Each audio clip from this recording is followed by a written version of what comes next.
It's one thing to get misgendered and then get an apology, but it's another thing to get misgendered and then be told that it's okay and not to worry about it, and here's a chocolate. Pronoun of the day is slug slugs. We've got another misgendering meltdown on our hands. Me and my girlfriend were going to a wine castle and we sat down for our tasting, and at first they were just very rude and didn't really answer our questions, and we didn't really feel welcome. Our server said, "Yes, sir," when I was asking some questions, and I said, "Oh, no, I'm actually not a sir." And instead of apologizing, or I don't know what else you would do other than apologize. So I'm gonna let it finish, but it's the entitlement for me. I don't know what else you would do but apologize, as if the whole world is obligated to speak in ways that affirm your political beliefs or your ideas about yourself and the world.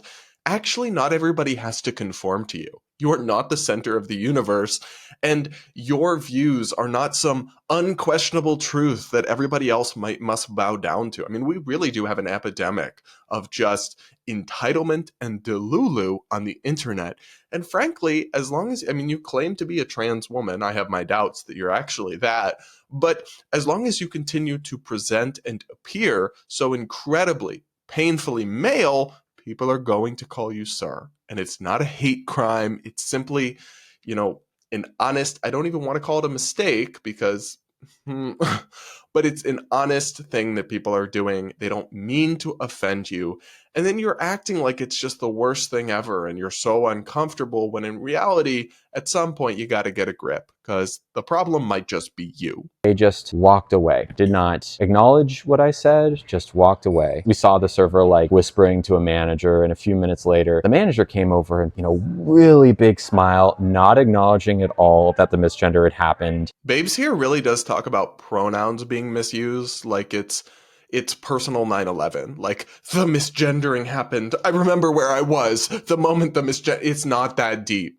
It's not that deep. And I say, "Hey, look, the last person, they misgendered me and that really hurt." And they just walked away. And I'm sorry, but like at some point that's on you. If somebody else's casual word choice can cause you deep emotional hurt, then that suggests to me that you don't actually have a secure sense of self, because there's nothing some stranger could say to me that would deeply hurt me, because I feel good about who I am. I feel confident about my identity, my purpose, who I am and what I stand for. And my sense of self-worth isn't tied to the affirmation of random strangers who, in many of this person's videos, seem like they aren't even fluent in English. And that's probably motivating some of the miscommunication, not some malice.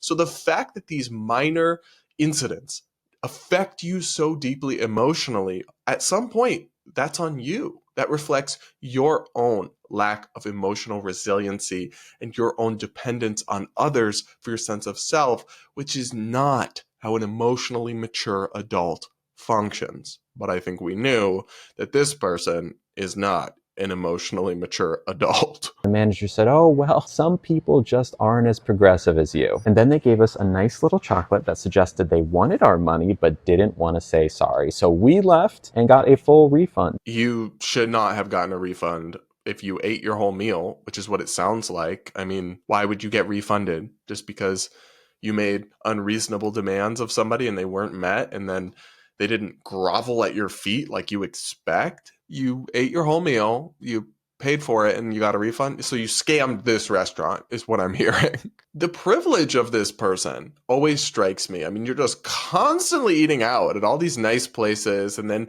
posting to the internet like you're such a victim, when by everything we can see, you live a pretty chill and luxurious lifestyle. But maybe that's it. Like, maybe that's actually the grift or the scam, is like, go into restaurants knowing you look well like a man in every respect, and then get misgendered and then leverage that and your social media clout to get refunds and free meals. I think we're onto it. I think the gig is up here. It's one thing to get misgendered and then get an apology, but it's another thing to get misgendered and then be told that it's okay and not to worry about it, and here's a chocolate. Yeah, I mean, it is okay. It's not the end of the world, and other people don't have to agree with you. They're allowed to have their own beliefs. Like, what part of this do you not get? The manager actually had it right. This manager sounds based when that person said, Oh, not everyone's as progressive as you. That's true. Most people aren't as progressive or as delulu as you, Lily. And I'm so sick of the entitlement that simply radiates from all of these videos and the harm that these kinds of TQ plus TikTok activists are doing to the entire LGBT community, making this entire category of people seem unreasonable and extreme when most of us really aren't. Most of us are not like this person, but Lily and their ilk are giving us all a bad name. Today, this might just be the most insufferable woke TikTok of all time. A tip for you if you don't want to use bigoted language. Don't use an adjective as a noun for people. Practically, what does this look like? Words like transgenders, illegals, and females are all offensive. Instead, talk about transgendered people, illegal immigrants, or female people. Or just refer to us by our gender, women. Using an adjective as a noun in this way is one way to dehumanize people. Oh my god. The language policing of the woke left is so tired and so insufferable. I mean, when they talk about not using bigoted language, they're not talking about avoiding slurs. They're policing people's micro-phrasing as if it makes some sort of difference when it's really just all part of a euphemistic treadmill. For example, they said homeless people was stigmatizing, and then now they should call them unhoused people. And it's like, they still don't have a house. You haven't solved the problem. You haven't helped anyone. You've just virtue signaled, and then the whatever stigma was attached to the old phrase will probably just move along to the next phrase, and then you'll tell us that one's problematic and we need a new phrase, and the whole thing is such a pointless and fruitless endeavor, other than, I guess, making yourself seem so tolerant and open-minded and progressive on social media, which is, of course, these people's real goal. But what she's saying makes no sense at all. To claim that using an adjective as a noun therefore makes it offensive and dehumanizing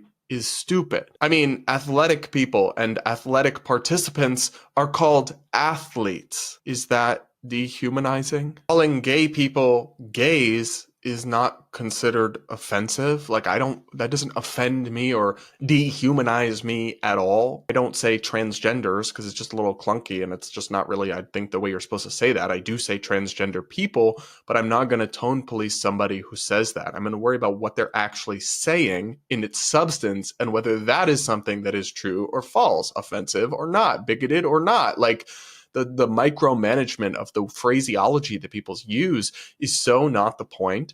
And for example, saying, oh, you have to say undocumented immigrant instead of illegal immigrant or whatever is a great example of why Democrats and progressives lose the public on immigration issues. People don't care. They don't want you to go out of your way to avoid acknowledging reality, which is that they immigrated illegally, so they are illegal immigrants. I wouldn't say illegals is a little old-fashioned, but again, what matters is what you're saying, not the minutia of how you say it. And I still am not over the fact that she suggested that females is offensive. It's just referring to a group of people by their biological sex. Like, that is not offensive. It is factual. And she's saying to call them women instead, but these are the same people that tell us that not all females are women. So the math is not mathing for me, Cupcake. It is simply not. Now, someone in her comments section did point this out, saying that the same people telling us not to say females and to say women can't define woman. And this person tried to offer a definition, but failed, honestly. There seems to be a lot of confused conservatives in that comment section that don't understand what a woman is. Women are adult humans who identify as women. Oh, but that's circular. Of course it is. It is merely a concept. Gender is not an objective truth. It is what we make it as a society. I don't have a problem defining what a woman is. You just don't like my definition. Because it makes you uncomfortable that gender is not immutable. Because if gender can be questioned, that means that you may need to question yours. And I understand in a patriarchal society that can be scary. Oh my gosh, this video made me roll my eyes so hard I think I gave myself a headache. You can't define woman as any adult who identifies as a woman. That's not a definition. It's meaningless. If you define something by using the word, you haven't defined it. Like, I don't know how to explain to these people how language works. This is just language 101. And if all it takes to be a woman is to identify as one, but anything else cannot be different, right? So I could just sit here and in one moment say, I now identify as a woman, therefore I am woman, without changing anything about me, then whether you realize it or not, what you're saying is that women isn't a meaningful concept. It means literally nothing. I don't think that's a message most people with common sense are going to be compelled by or are going to sign on to. And I actually don't think it's necessary to accept that radical take and that radical perspective to even advocate for like acceptance for transgender people. You can say that a woman is an adult human female and a transgender woman is simply somebody born biologically male who wants to live life as, for all intents and purposes, a woman, even though they are not one. That's not offensive. That's just true. And it doesn't mean we shouldn't have grace for those people or treat them with dignity or kindness, but instead you're pushing this total nonsense because you think it's what you have to do to be inclusive or tolerant or open-minded or whatever, but you're actually having the opposite effect because you're making people think you're radical and ludicrous because what you're saying simply is, and in the process making them less likely to accept the things you're promoting and pushing. So great job, I guess, at being so woke and so ridiculous that even most of the people in the TikTok comment section thought this creator was full of it and that what she was saying was ridiculous. But what did you think? Let me know in the comments below, and do hit that like button to reward my suffering through this sheer stupidity. It truly mind-numbing stuff.